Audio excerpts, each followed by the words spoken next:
HRN listeners. As we celebrate our 15th year, we are deepening our commitment to giving voice to the next generation of food systems storytellers, and we need your help. Our internship and fellowship programs help activate new possibilities for underrepresented and underestimated young people through experiential journalism, audio engineering, and production training. Through these unique programs, HRN helps food equity stewards build essential workforce readiness skills that expand their potential and foster economic mobility. Please consider supporting these critical programs. And with a minimum donation, you can be entered to win a dinner for two at an amazing restaurant in one of 8 cities and tickets to a concert at a great venue in one of those cities. We have incredible partners across the country who have donated, as they also share our passion for helping to educate the next generation of food systems storytellers. Check out heritageradionetwork.org/15 to donate and enter to win today. That's heritageradionetwork.org/15 to donate and enter to win today. And make sure you donate before March 31st. Thank you. This episode is brought to you by Route 11 potato chips. Made with a secret recipe and superior ingredients, their mission is to make an outstanding product in a safe and clean environment. To learn more, visit rt11.com.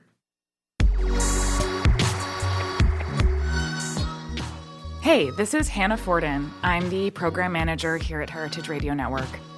This year, we're celebrating HRN's 10th anniversary, and I want to thank all of our listeners and members for being a part of an incredible year of food radio. We never would have made it this far without all of you.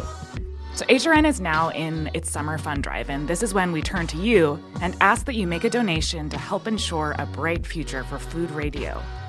Whether you listen to one show or 20, there's a reason why you keep tuning in week after week. All of our content is powered by a small nonprofit, and we rely on your generosity to keep going. Help us keep broadcasting the most thought-provoking, entertaining, and educational conversations happening in the world of food and beverage. So become a member today. To celebrate our 10th anniversary, we have some brand new member gifts available online, so I encourage you to snag your new favorite pizza-themed t-shirt or enamel pin today and show the world how much you love HRN. Go to heritageradionetwork.org/donate so you can snag your 10th anniversary member swag. And thank you.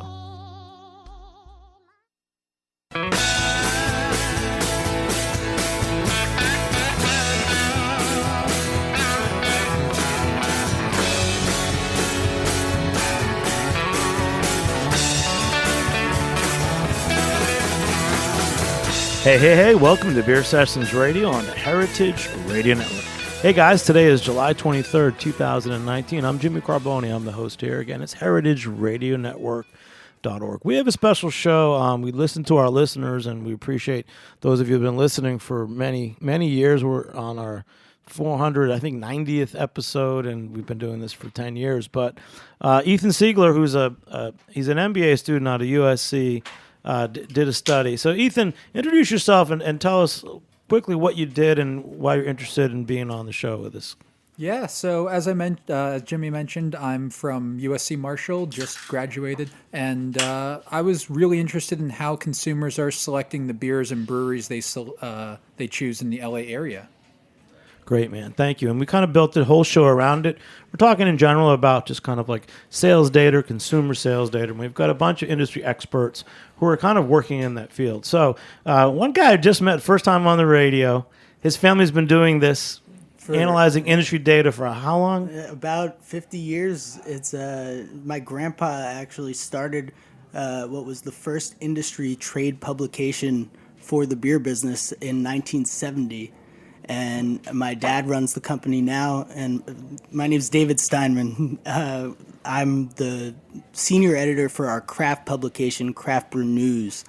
But really, we're just jack of all trades, writing about everything from sales data to the latest news and mergers and acquisitions, things like that. Policy, bigger industry data and trends that we're following very closely and keeping in touch with as many breweries as we can and distributors in the process. You had a couple insights into. You looked at Ethan's report.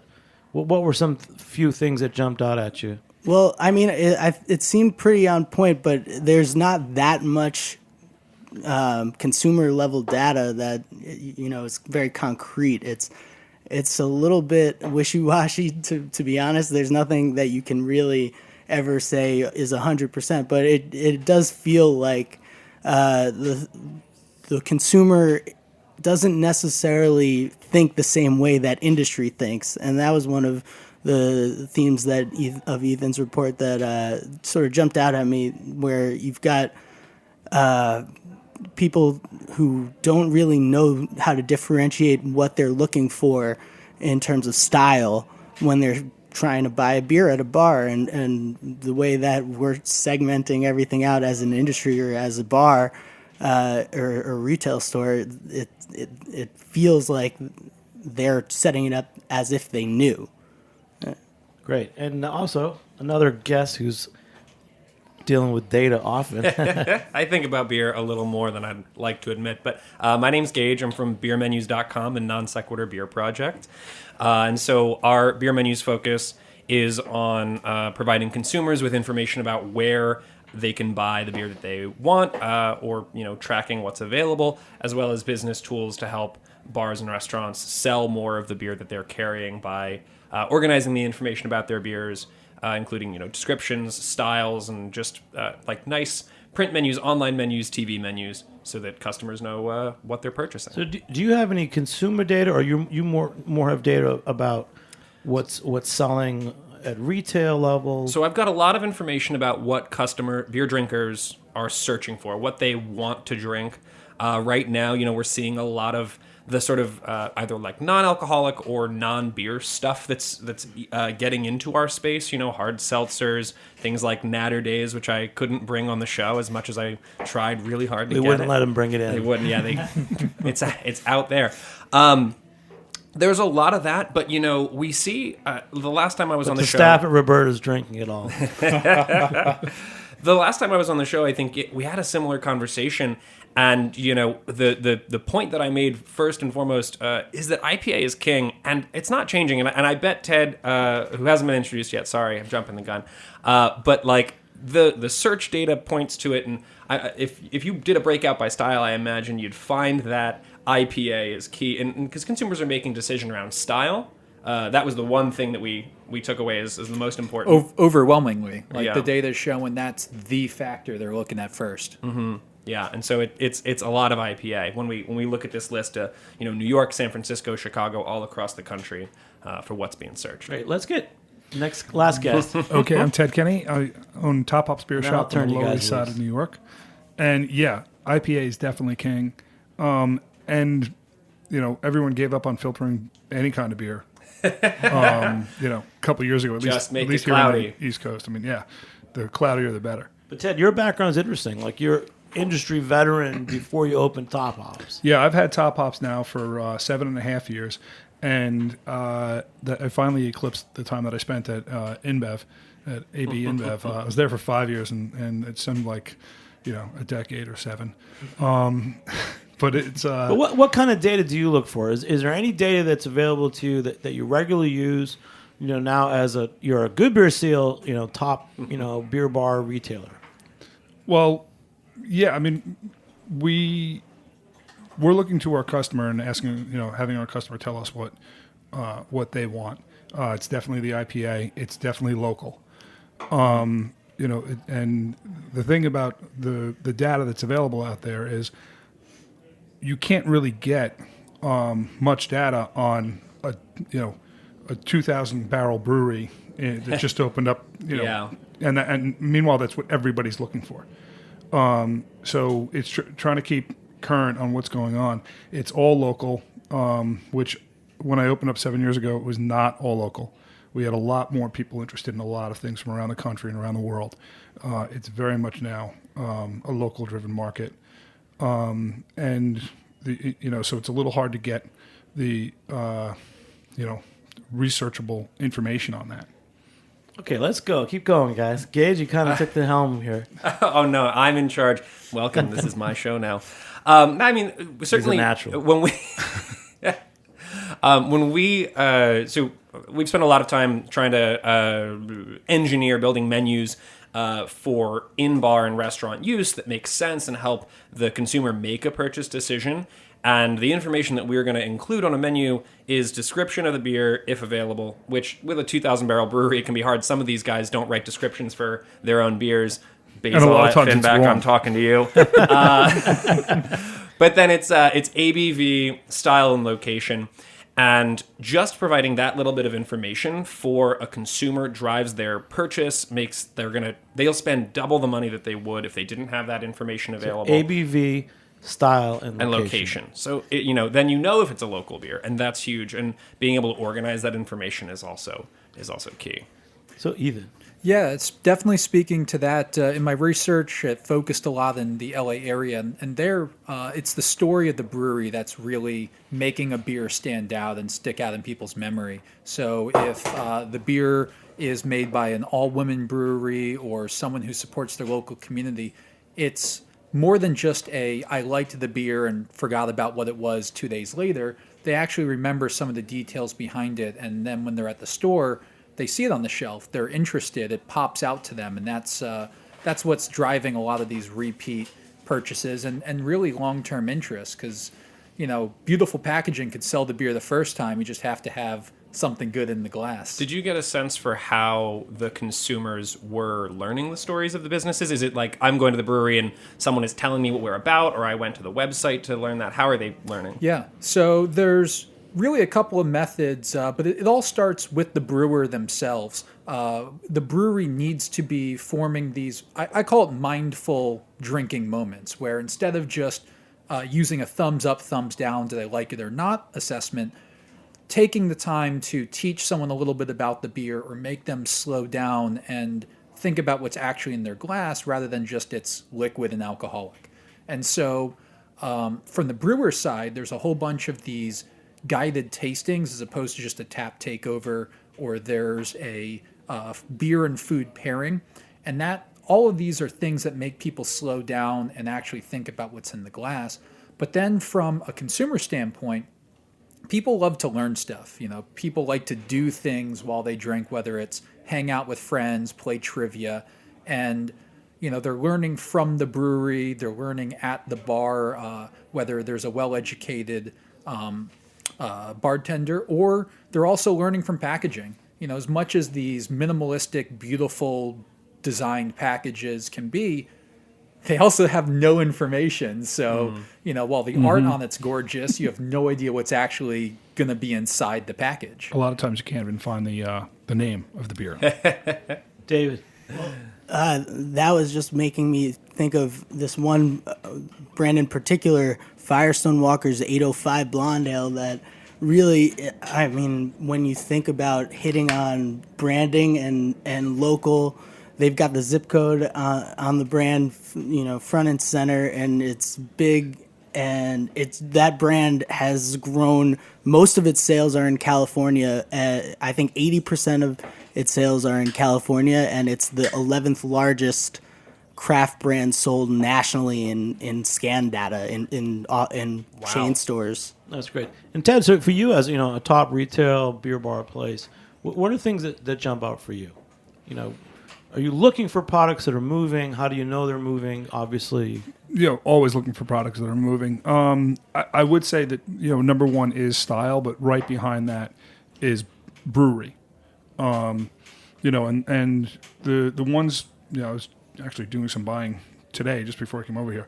The ones that are moving are like guys that are local here, but actually have a national name and national play. Who are you talking about? Well, the twins, Evil Twin and his brother Mickler.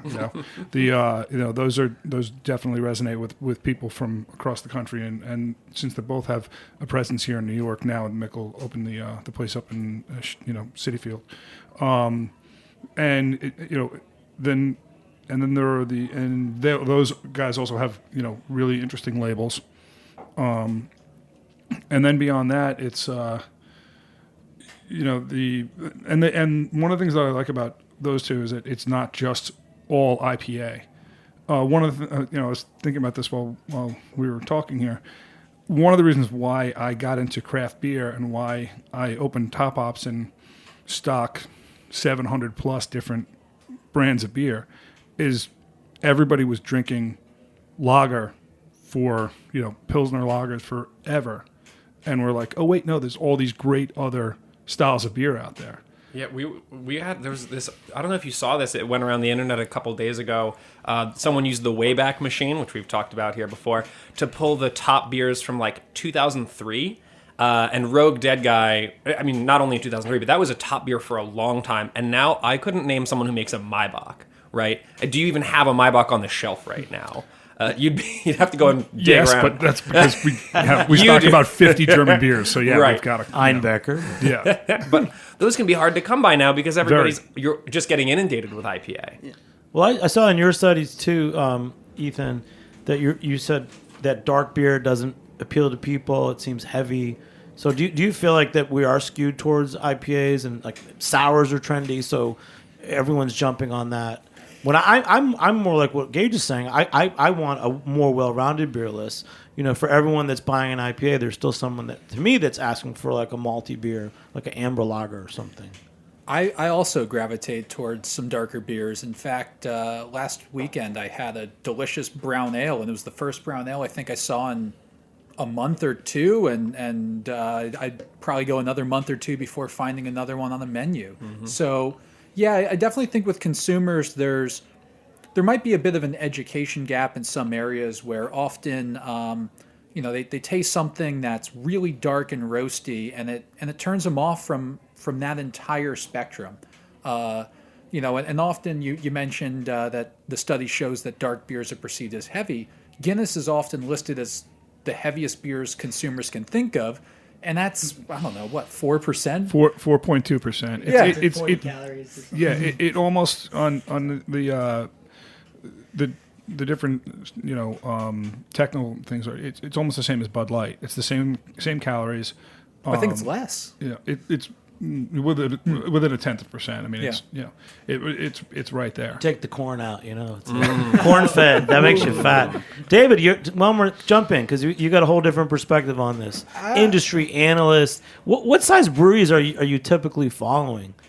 Well, we're from AB and on down, but in the craft, and same goes for craft. It's all of AB's acquired breweries at this point, and Sam Adams, now Dogfish, part of the Boston beer team.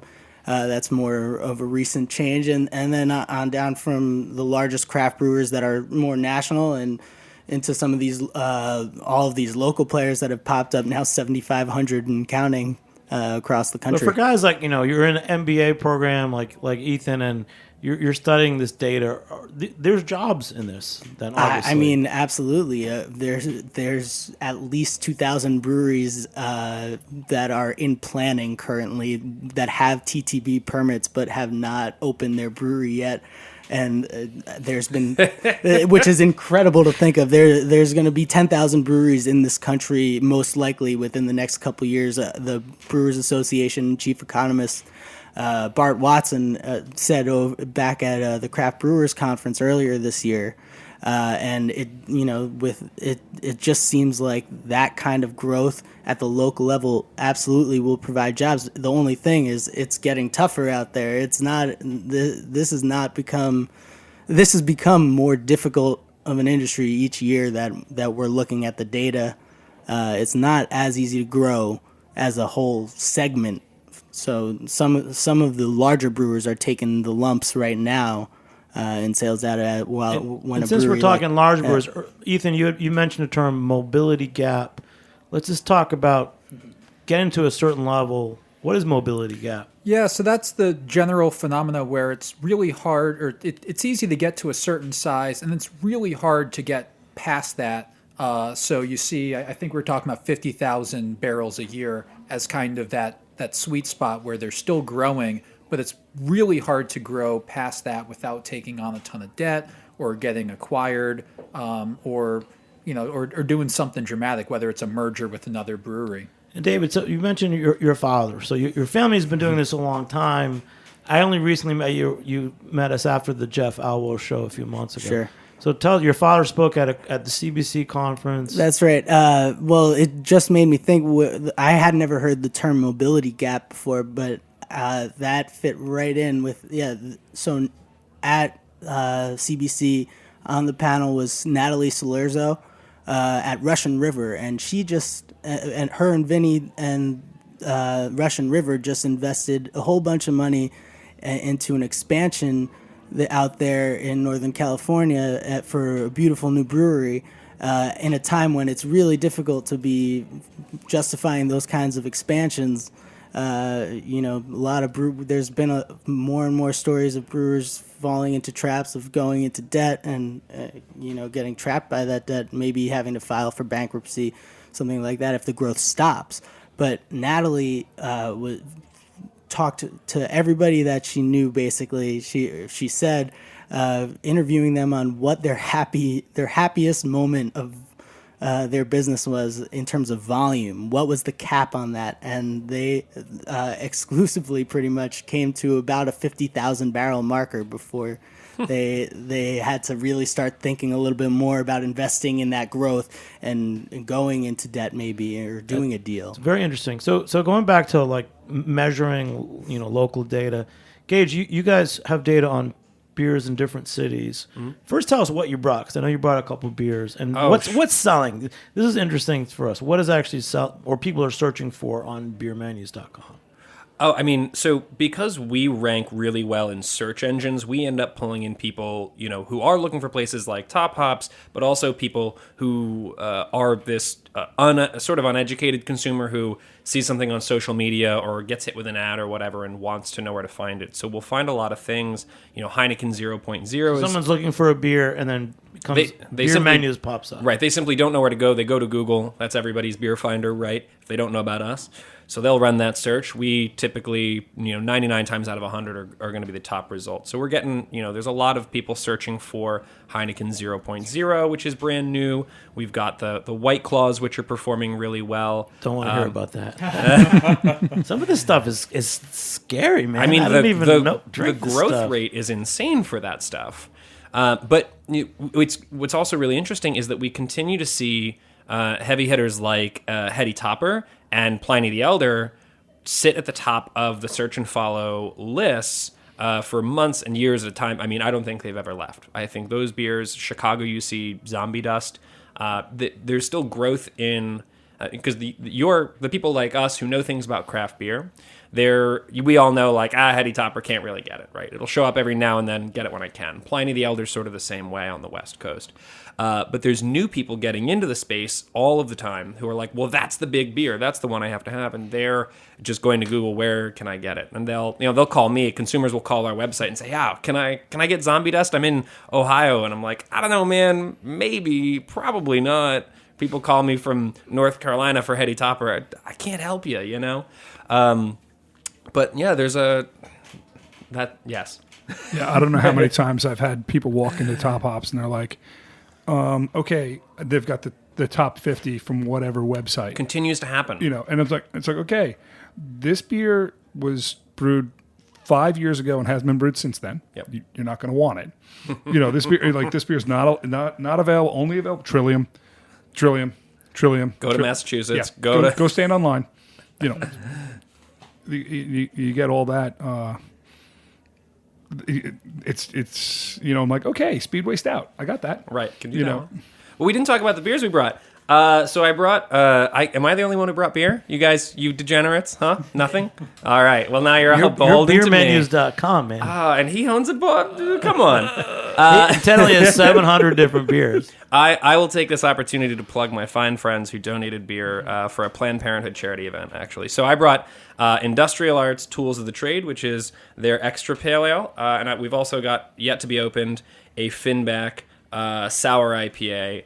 That they donated because they wanted to help my brewery raise some money for charity. So that was great. And we're also all drinking a Flora wine spritzer. This is the Tiki? Yeah? Yep. Yes. So Flora was started by the folks who run Graft, who are great on Iador. I love them. They're very amazing, and I hope they listen to this.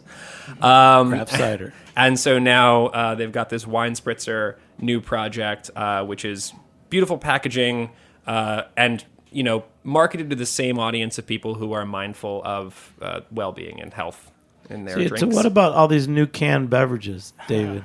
Well, cans are absolutely what's growing most of all at retail. And actually, bottles now have gotten to the point where they're declining in the scan data that we look at. Wow. At least in the craft realm.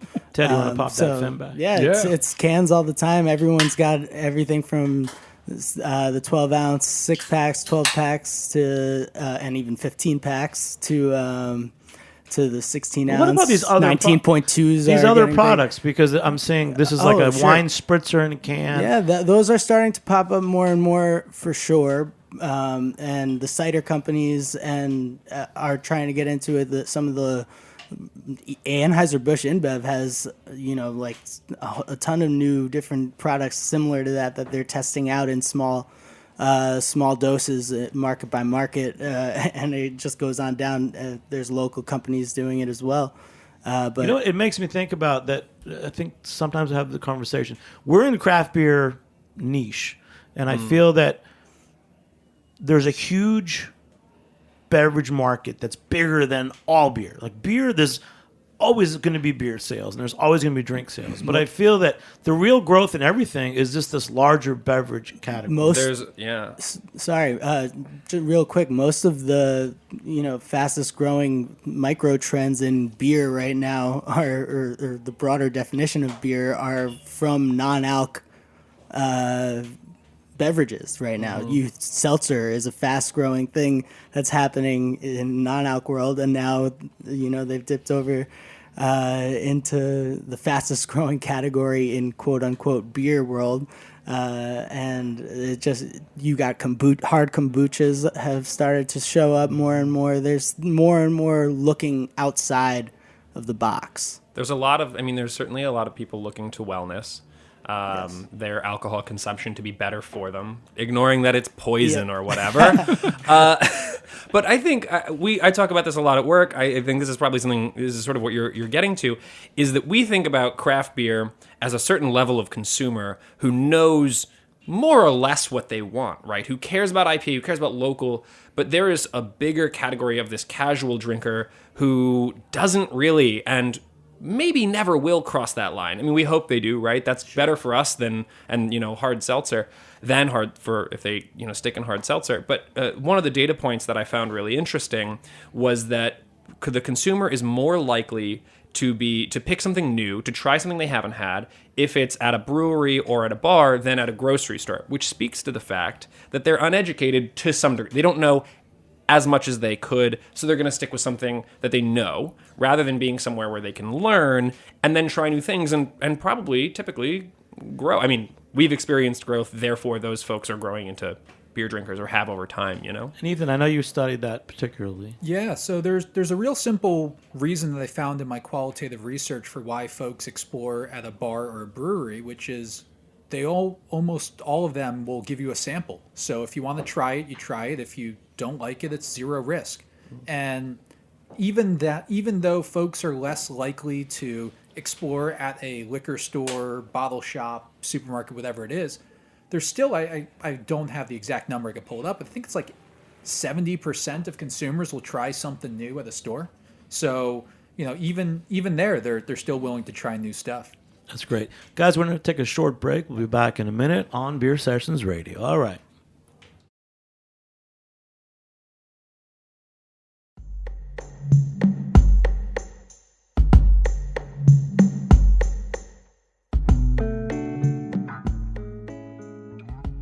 This episode is brought to you by Route 11 potato chips. From the moment Route 11 dropped their first batch of chips back in the early days of 1992, they understood their destiny as a high-quality producer. Instead of succumbing to the frenzy of mass production, they took advantage of their small size and made chipping a personal art form. The payoff was immediate, an incredible potato chip. With a secret recipe and superior ingredients, their mission is to make an outstanding product in a safe and clean environment. In this world of uncertainty that we live in, Route 11 potato chips believe comfort food can be just that. Know where your food comes from. To learn more, visit rt11.com.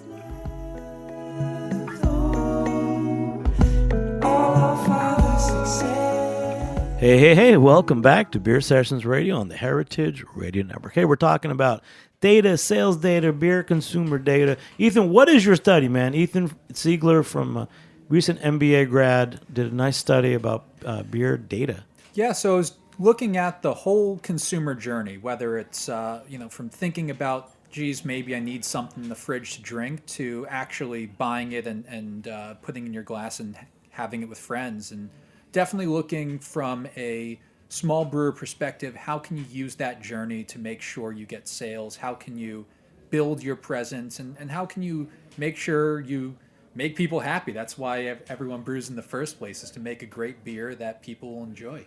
So Ted, what were you talking about? Yeah, we were Took talking an ad, and these guys talked about right. Well, pretty interesting stuff. Before the break, we were talking about education, and that's the reason why people go to breweries and go to beer bars and stuff, is to be educated. Usually in a. So I might go to a grocery store and I know I'm going to get a certain brand. I want an IPA. My friend wants a lager. Right, Pretty and straightforward. they're looking for education. They may not even think about it as education, because they're looking at more of a casual interaction with somebody. At Top Hops, we strive to do that every day, and one of the great things is listening to conversations going on between two of our customers that have never met each other before, talking about the different aspects of the beer and which beer they're trying, where were they recently. But in addition to that, we offer classes. We have structured classes that we do, but it's a great way to introduce What are a couple people. of the classes, Ted? Well, we have history of beer, beer 101 for new people that are just exploring craft beer, and then as a follow up to that, we have so now you're a beer nerd. Sorry. Do you get a certification for that? A pin. Now I'm gonna have to go. Good question. Pins. But we get a lot of people that come in and they want to learn more about beer, and part of Ethan's at the beginning of Ethan's paper, he says that a lot of the people don't want to admit that they're a novice, that they're new to craft beer, new to beer, and this is an opportunity. These types of interactions with brewers, and we were saying earlier that people really want to identify with the brewer and the brewery, and part of that is the education of getting to know, and people want to support businesses that they have a common connection with. You really find that with the that is definitely a constant from before I got I knew it before I got into the business. I knew that was one of the big things that drove me to want to be in craft beer, and wanted to share that with a lot of other people. And what's great about beer is it's just such a humble, approachable thing. Not to say that wine and spirits aren't humble and approachable, but there's this sense of, let's just have a beer. Don't really have to think about it too hard. Have something that's just nice and comforting. And at the same time, there's all these amazing breweries making spectacular products that can be paired with Michelin star, 5-star restaurants, and can be put against the best food in the world, because it's just such high quality product, and it's both approachable but also this high quality luxury product. Let me ask, there are a couple of things in your study, Ethan. I just wanted to. You said style knowledge is limited, so you're assuming in the larger market, not everyone's like a super beer geek, and it says if a session IPA isn't available, the customers may not select a pale ale, but they'll go to a different style they like. Yeah, so customers kind of have in their head the styles they like, whether it's they know they like stouts, or they know they like IPAs or pale ales or whatever it is, and if they're not able to find that exact wording of it, they don't always have the knowledge to say, oh, this is equivalent or this is quite similar. So what I always find entertaining is how a pale, someone said, let's make a really hoppy, boozy pale ale. We'll call it an IPA.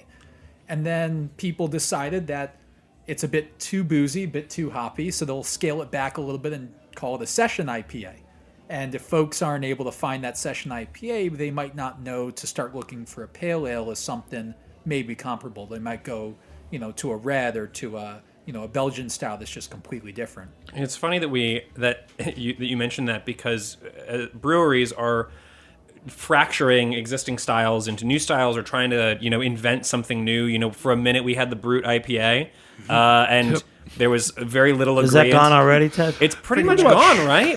They still have them on the West Coast. Yeah, well, haven't, but- that's where they got made, and I think that people listened to Kim Sturdivant when he was like, "This is a new thing, and we're going to make it this way." But truth be told, it's basically just a dry hop. Who is that guy? He's the head brewer at Social Beer Company, Social Beer something or other, in San Francisco, and he had a particular way of making it. But then when it left San Francisco, people put their own spin on a style that wasn't codified, so we sort of defeated the purpose of introducing something new.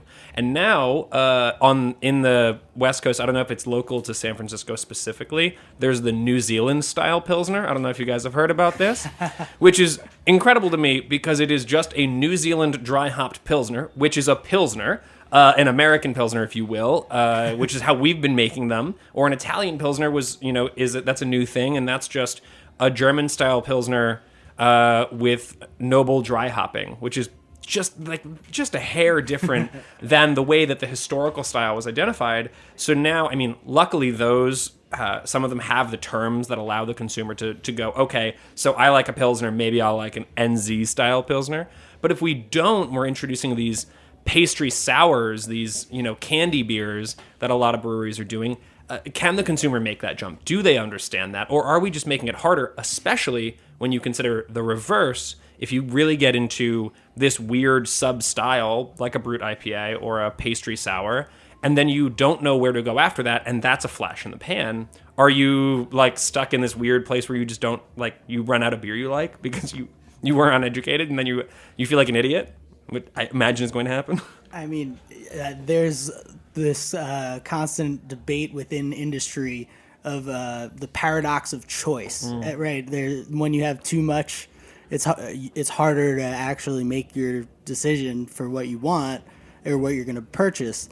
And I think that craft brewers, the craft industry, a little bit has fallen into the trap of what's new, what's next, and it's constant. It is what the consumer is looking for. At the same time, they're seeking new, but I think there's some signs, at least early signs, that it's starting to finally pare back a little bit. For instance, there was a survey conducted by Nielsen and the Brewers Association jointly just presented a couple days or last week that said What's your favorite TV show? What's your favorite TV show? It was The Office. No, it was basically that consumers are narrowing their window of brands that they choose in a given month.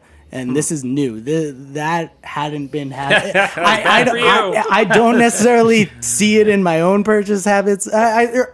I mean, maybe in my own purchase habits, but I don't necessarily see it everywhere else. But that's at least what their survey said, and that's the first time we've seen that number actually contract. Since they've been doing the survey. I'm waiting for the double dry hop Pilsner IPA. Which Depends is actually going to be a wheat beer. It depends on the brand. I'll just give every adjective to the style that I can, and you will get none of the things you expect once you open it. But Gage, you talk about this at your work all the time, right? These are the things. What does it matter? Don't you just have a setup where people just search for things? I mean, why do you have to know things? Why do you have to know things? Man, if I knew the answer to that, I think I would have the answer. That's the why are we alive? Because the paradox of choice is a very real thing, right? You walk into a bar, I mean, while Roberta's, where we are, love you, Roberta's, only has, 8 beers on tap. You can go about a 5-minute walk to the Well, where they've got 60 beers on tap. How do you even begin to approach a decision if you don't know anything? And then it's overwhelming, and of course then you fall back on the beer you've had before, or the brewery you've had before, or at least the style that you like. That's how Budweiser became king of beer. You knew the name. That was it. But there are some places that have over 100 beers on tap that are organizing it in a way that the consumer enjoys and understands. And I think it gets back to what we were talking at the beginning about how we might be using the wrong words to talk about the beer. Rather than, say, a New Zealand Pilsner, which, I mean, sure, I know it's a Pilsner, but... Sounds sexy. Yeah, it's great, but, describe it as, okay, these are hop-forward beers, or these are more bitter beers, these are going to be fruitier beers, these are going to be maltier or sweeter, or these words, chocolatey, roasty, things that people can can relate to their taste buds, and that's how you organize that 100 beer list. We still have the problem in a lot of places, frustratingly, where people they believe that IPA means necessarily bitter. There are lots of the country doesn't understand that IPA has a lot of hops, and there are multiple ways that you can implement that. I see the microphone moving. Well, I was gonna say, and now hazy IPA has been, the buzz style, sub style of IPA, and that I think is sort of starting to teach a broader, maybe I don't know broader, but it's teaching more people that IPA is not necessarily bitter, or only bitter. Ted, how do you do it with 700 different beers? How do you sort? How do you educate people besides your classes? Right. When I walk into yours, so Ethan in his report, what I liked, he said that people, they like to unplug sometimes and not be. They're sitting in their office looking at a computer. They actually want to go into a store. Like I like to go to wine stores and browse the aisles and look at. And I think this is what you had said. So at Top Hops, it's like that. I can walk in. There's all these coolers. I can look at the different beers. Yeah, and when we opened up, when we were setting it up, that was one of the things we had to grapple with is how we're going to set it up. And there's a few different ways you can break it down. And a lot of people told me at the beginning, "Oh, you should really break it down by style." And we decided, or alphabetically, and I was just like, that just seems to be a lot of shuffling things back and forth a lot. So we decided to go geographically, and that seemed to be. And then under geographically we keep everything from the same brewery together. That way, that's what people shop by where's it from and who's brewing it after style.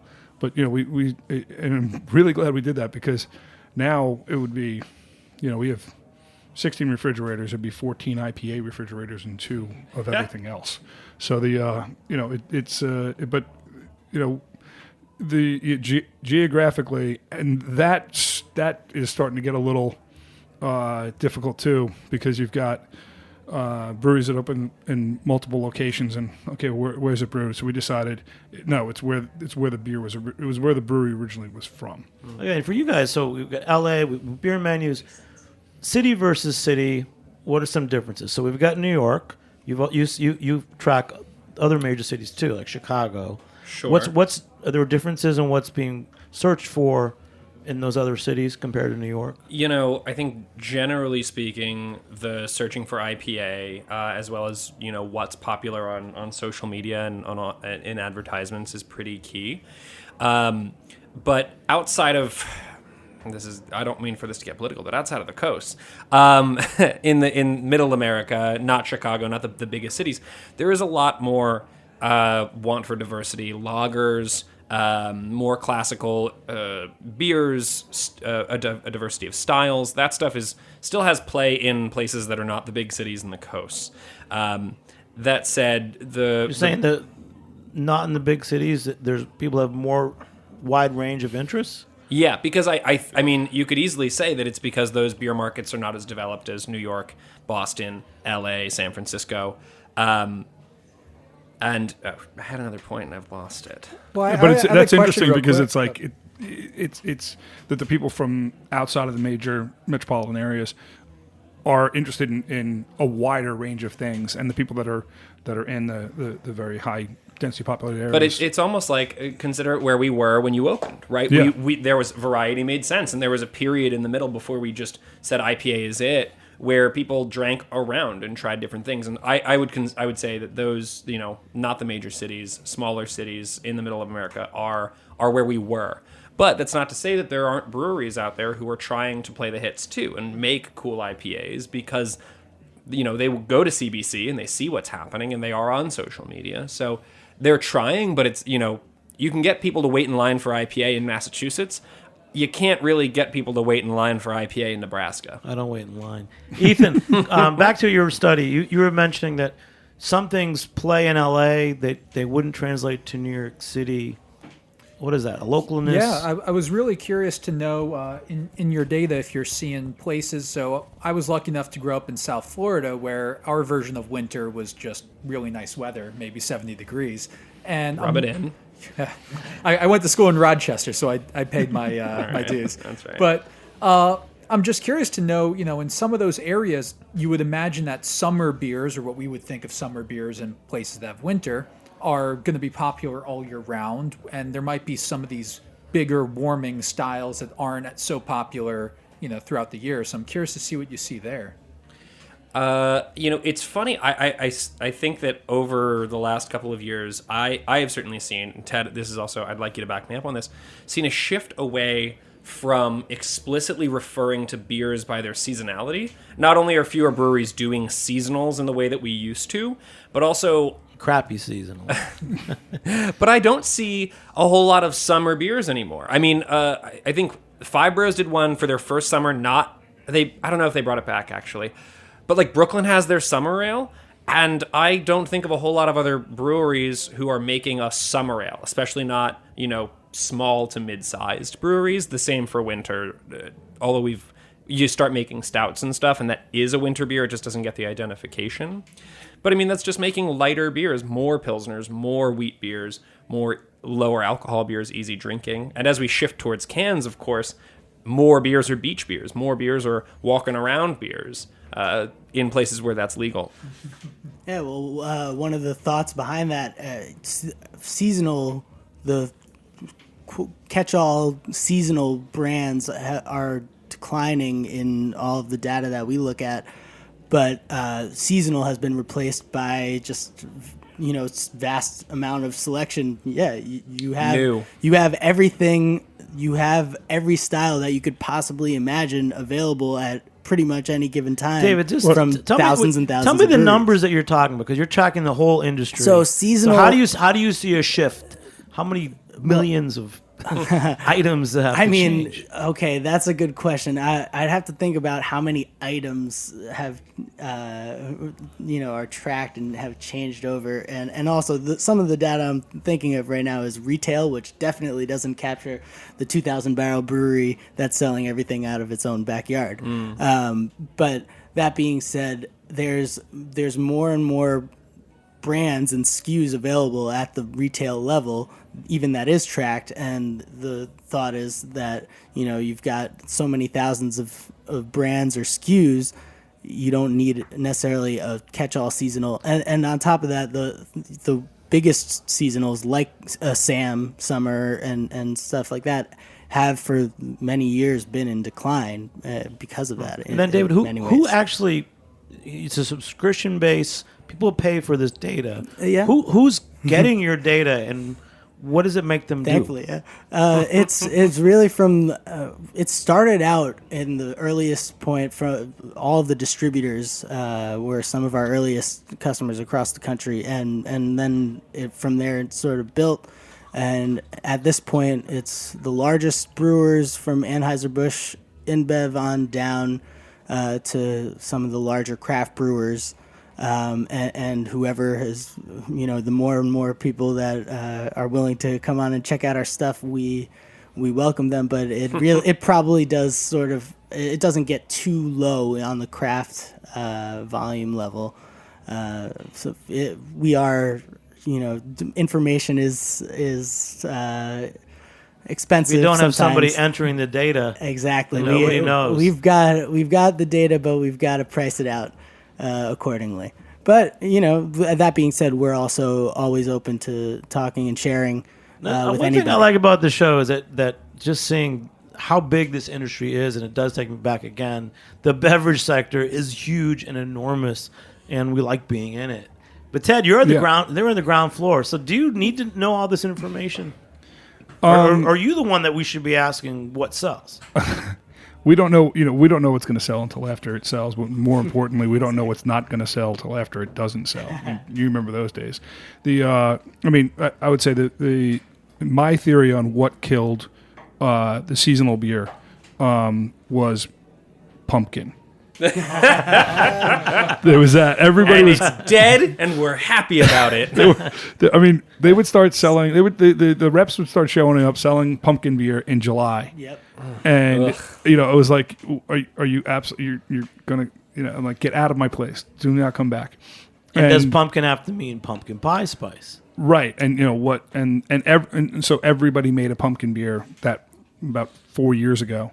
And then there was the big pumpkin mountain that was still there for Christmas, and that was there's always been the challenge behind naming a beer a Christmas beer or an Oktoberfest, because everyone loves that December fest and that January fest. Many years ago, I don't want to say the name of the brewery, but my first introduction was probably 15 years ago. A brewery, there was an apricot wheat that was being sold at 50% discount, and it made me. It killed my image of that brewery forever, and I could never get over it. Yeah.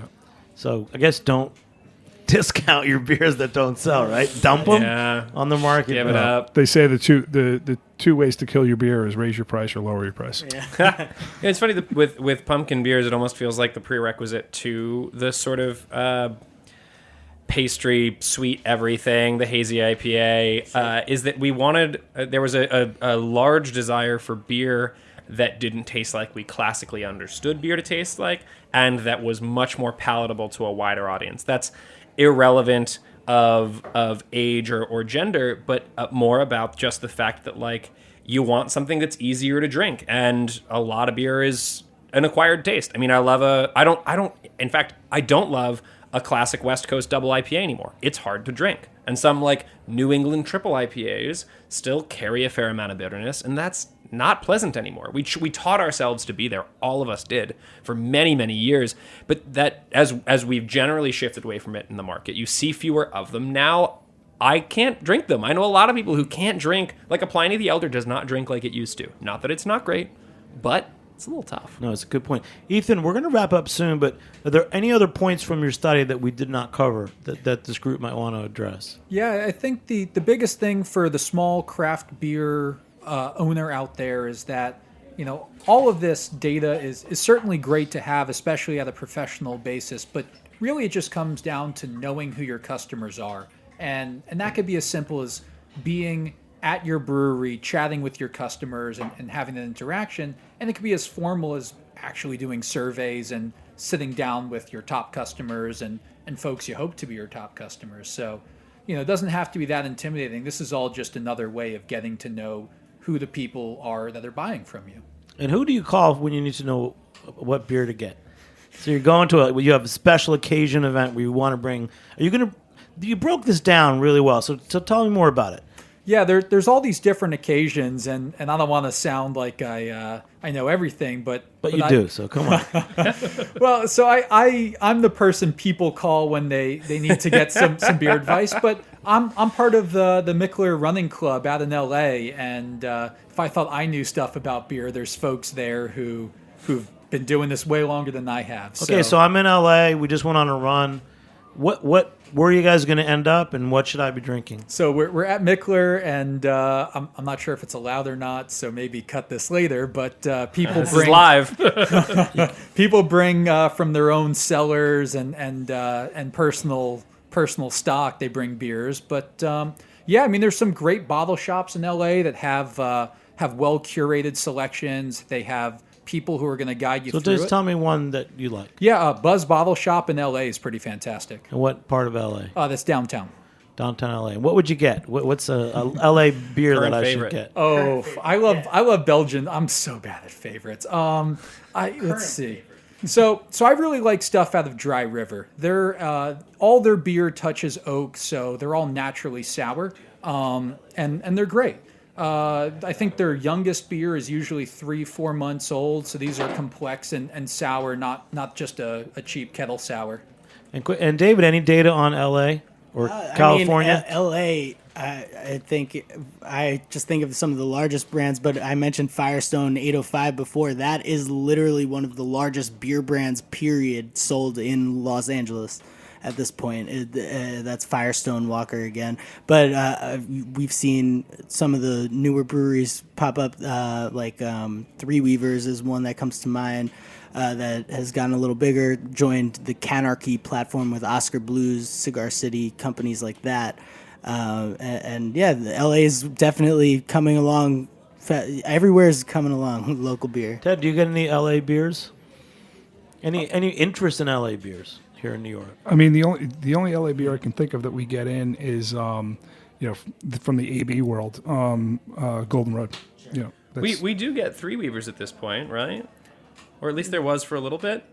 It's an all-women-owned brewery too, so if you find always- it, definitely support Definitely them. drink it. Yeah, and Other Half does bring around some of the cool kids of LA for the events. We had a little bit of Green Cheek, some Highland Park, some Monkish the last couple weeks after Green City. And I just asked Gage if he had any data on LA, but I don't know if he has signal here. Yeah, it's looking like I'm not going to have anything. But it's something to think about. The differences, and that's something you did bring up, Ethan. The difference between you have things in LA you might know. There's certain neighborhoods, certain towns. Yeah. You might know it, but people in New York don't care. And what's so tough about that is, I mean, I know the difference between Santa Monica and Venice, and they're about a mile or two away, and no one has any clue. It's all just L.A. when you. Oh, zoom but do out. you know the difference between Bushwick and Williamsburg? Come Exactly. on. One has Hasidic Jews. I think it's. Well, this has been a great show, guys. Another one we could do for hours and hours, and we're going to wrap it up. So if everyone can just once again say their name and where they work. Ted we'll Kenny go at around the Top room. Hops in Orchard Street in Lower East Side. Good Beer Seal Bar, man. Great work, Ted. Thank you. David Steinman, Beer Marketers Insights. Thanks for having you on, man. With how many? 3 generations now? Yeah, that's it. Industry information. Three generations and maybe counting. Who knows? Ethan Siegler just graduated from USC Marshall School of Business. Thanks for doing the study. Congratulations. My name's Gage. I'm from beermenus.com and Nonsequitur Beer Project. All right, guys. Thanks for joining us. Big shout out to our producer, Justin Kennedy. Engineer, Matt Patterson. Congrats, he just got married. He's back. Assistant producer, Aaliyah Papes. I'm Jimmy Carboni. Thanks for joining us on the Heritage Radio Network. We'll catch you next time on Beer Sessions Radio. All right. Woo!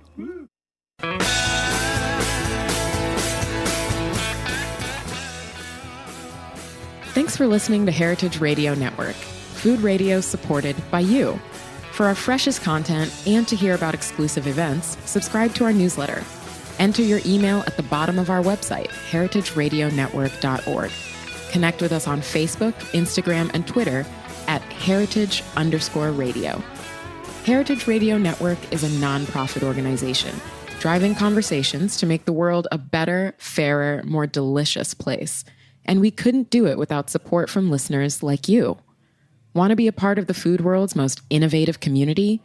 Rate the shows you like, tell your friends, and please join our community by becoming a member. Just click on the beating heart at the top right of our homepage. Thanks for listening.